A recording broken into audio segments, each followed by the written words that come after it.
In 1995, a small company in California shipped 250,000 graphics cards. A graphics card is the part inside a computer that draws the picture you see on the screen. Almost every one of them came back. The man who ran the company has put the number this way: 250,000 went out, and 249,000 came back. 2 years after that, the same company had about 1 month of wages left in the bank. It had already let go of more than half of the people who worked there. Everything it had left was riding on a single chip. The company could only afford to have that chip manufactured once. If the first batch came back broken, there was no money left to correct the design and try again. The company is called NVIDIA. Today, NVIDIA is worth about $5 trillion. The decision that saved it was to throw away the one idea the company had been built on. And the money that paid for it came from a company NVIDIA had just told, to its face, that it was going to fail. The numbers people remember about NVIDIA are enormous. $5 trillion. The number that decides this story is 5 million.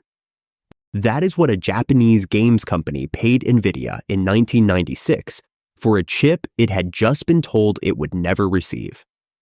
It was all the money NVIDIA had. The man who asked for that money was Jensen Huang, and he was 33 years old. To understand why he was willing to walk into that room and say what he said, you have to start in a boarding school in Kentucky. Jensen Huang was born in Taiwan in 1963. When he was about 5, his father took a job at an oil refinery and the family moved to Thailand. They lived in Bangkok for around 4 years. Then the politics of the country turned violent, and his parents decided Thailand was no longer safe for their sons. In 1973, Jensen Huang and his older brother were put on a plane to the United States. Jensen Huang was 9 years old. Their parents stayed behind in Thailand. The two boys went to live with an uncle in Tacoma, in Washington state. The uncle found them a boarding school in Kentucky that took foreign pupils and did not cost very much. The school was called the Oneida Baptist Institute. The family understood it to be a respectable private boarding school. Locally, it was known as something else. It accepted children who had been thrown out of the county schools. Every pupil there had a job, and Jensen Huang cleaned the bathrooms. His older brother worked in the tobacco fields. Jensen Huang was too young for the classes at the school itself. So he walked to the elementary school down the road and slept in the dormitory with the older boys.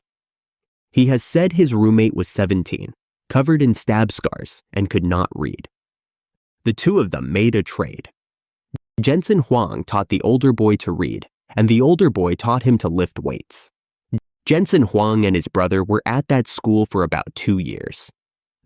Then his parents finally reached America, and the family settled near Portland in Oregon. His mother took work as a maid. Jensen Huang went to the local high school, skipped ahead, and finished it at 16.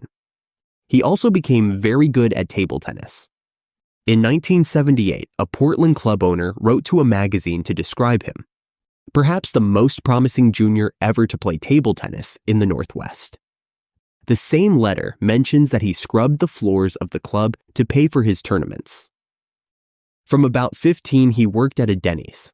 Denny's is a chain of cheap American diners that never closes.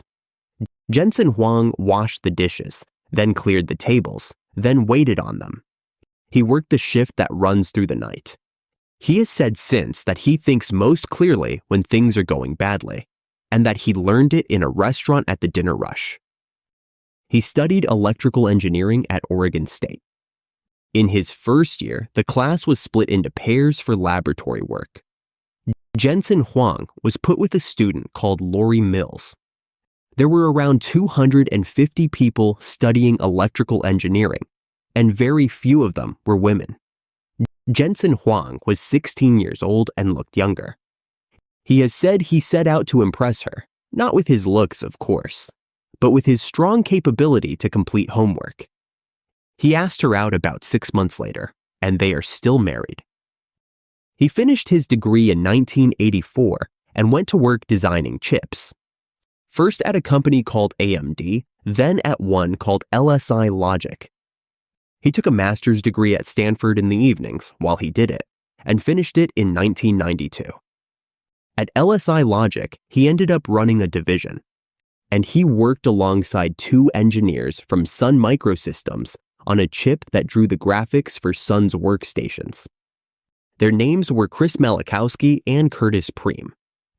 Curtis Priem had designed one of the first graphics cards IBM ever sold. In late 1992, the three of them started meeting at a Denny's on Berryessa Road in East San Jose. It was not the Denny's Jensen Huang had worked in as a boy. That one was 3,000 kilometers away in Oregon. The three of them sat in a corner booth at breakfast and worked out whether there was a company in it. Their idea was that computers were about to be asked to draw moving three-dimensional pictures, and that an ordinary computer chip would be far too slow to do it. Something else would have to do that job, built for nothing but drawing. The thing that would pay for it, they thought, was video games. They were not alone in thinking it. Dozens of companies were starting on the same idea at the same time. Almost none of those companies exist today. NVIDIA came very close to being one of them, and the reason was a choice the three of them made before anybody had written a single line of code. They had no name for the company, so they labeled every file on their computers NV for next version. When it came time to register a name, they wanted Envision, and found that a company making toilet paper already had it. So they took the Latin word NVIDIA, which means envy, and called the company NVIDIA. Jensen Huang's first day at the company was the 17th of February, 1993.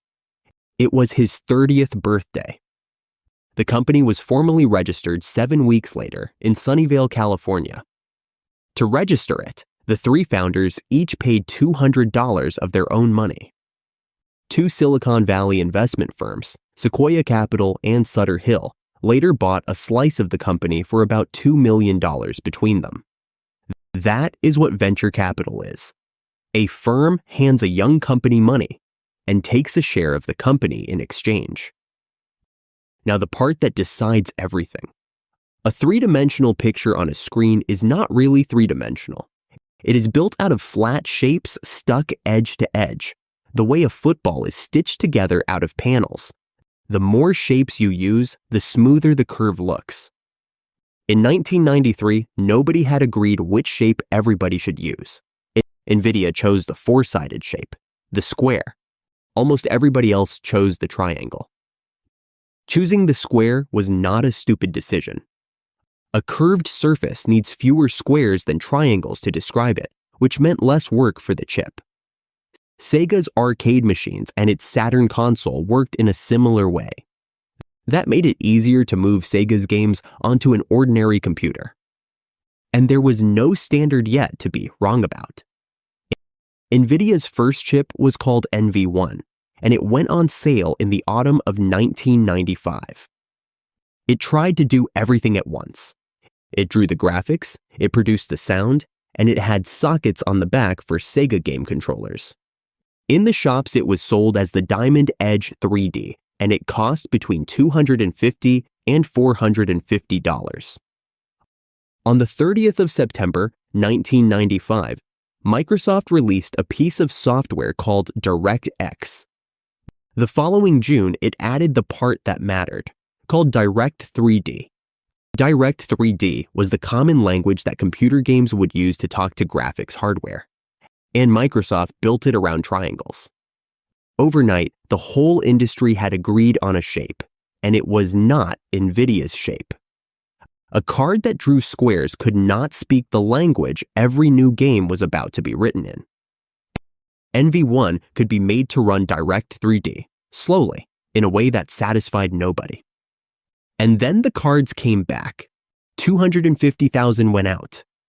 249,000 came back. Jensen Huang's own description of the product is 2 short sentences. It was a great technology achievement. It was a terrible product. NVIDIA stopped selling NV1 in the first 3 months of 1996. Diamond, the company that had put NVIDIA's chip onto its cards, was left with a warehouse of stock it could not sell. So in 1996, Jensen Huang laid off more than half of the company. About 100 people worked at NVIDIA, and more than 50 of them lost their jobs. There is no public record of what happened to any of them afterwards. What was left was pointed at one thing: building a chip that drew triangles, like everybody else's, only faster. Asked later what he thought the chances were, Jensen Huang said it was 50-50, but that they were going out of business anyway. There was one problem left, and it was the biggest one. NVIDIA had a contract with Sega. Sega had hired NVIDIA to build the graphics chip for the console it was going to launch after the Saturn. That machine became the Dreamcast.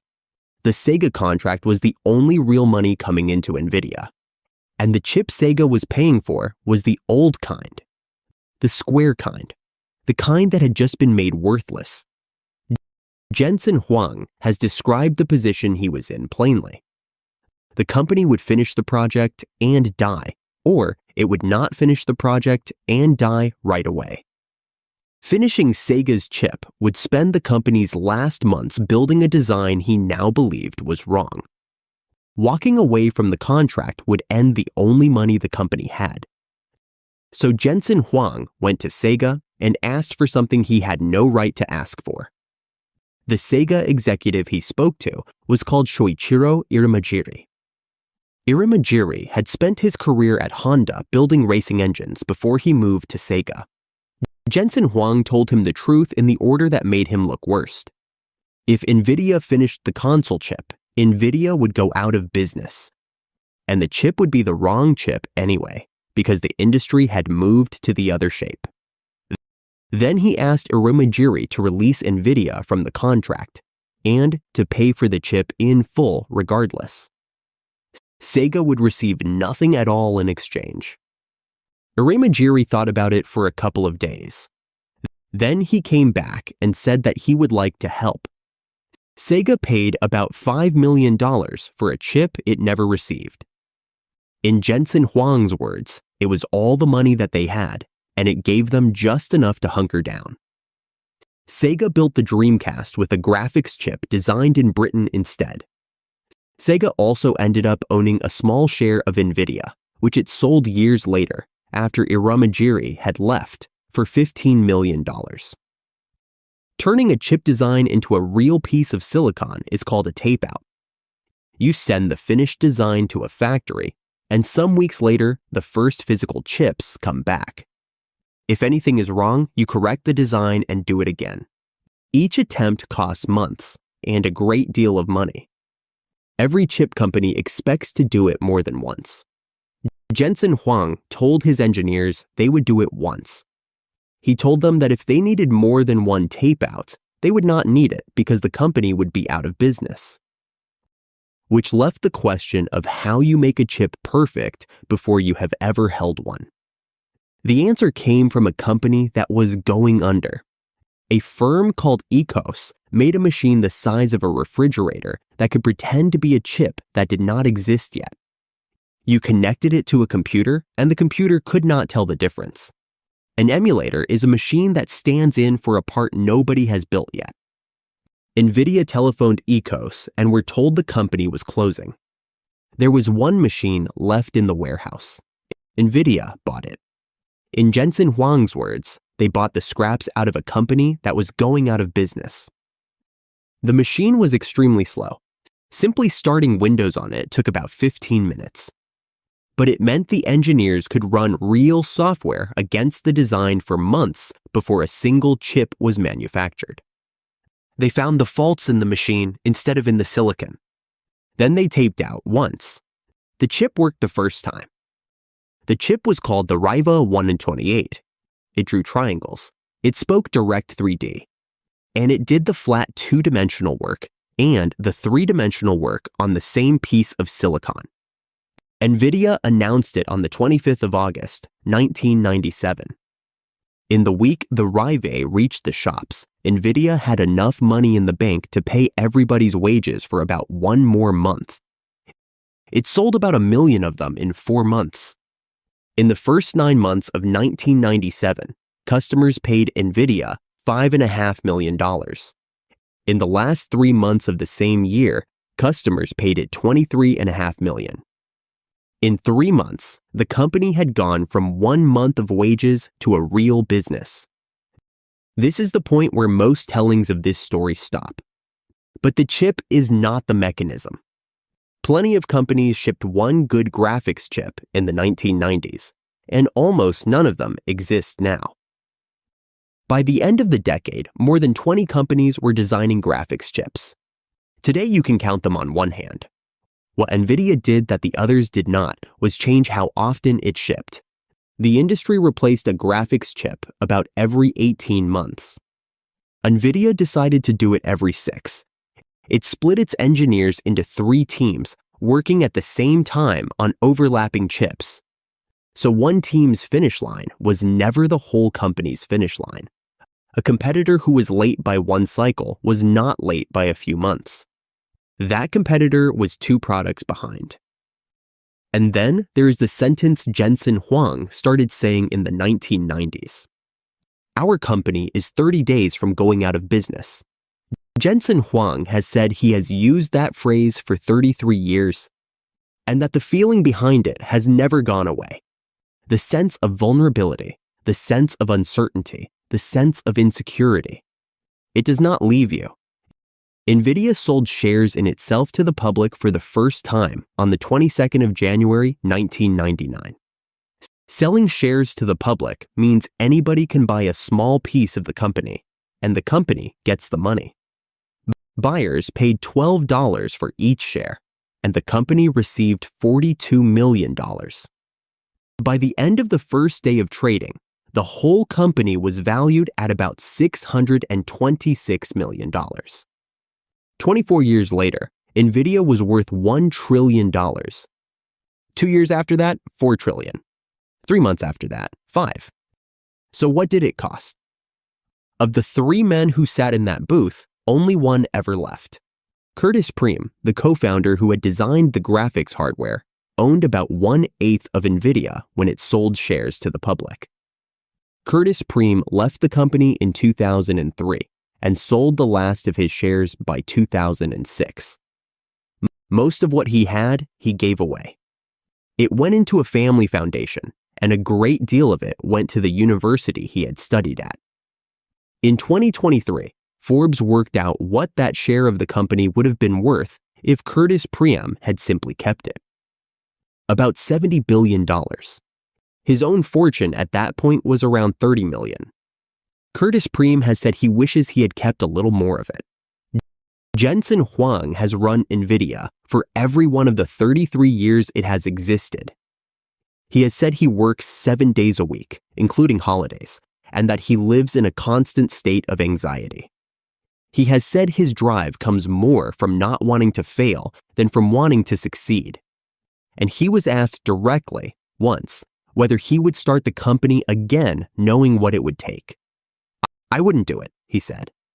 Building NVIDIA turned out to be 1 million times harder than he had expected, and nobody in their right mind would do it.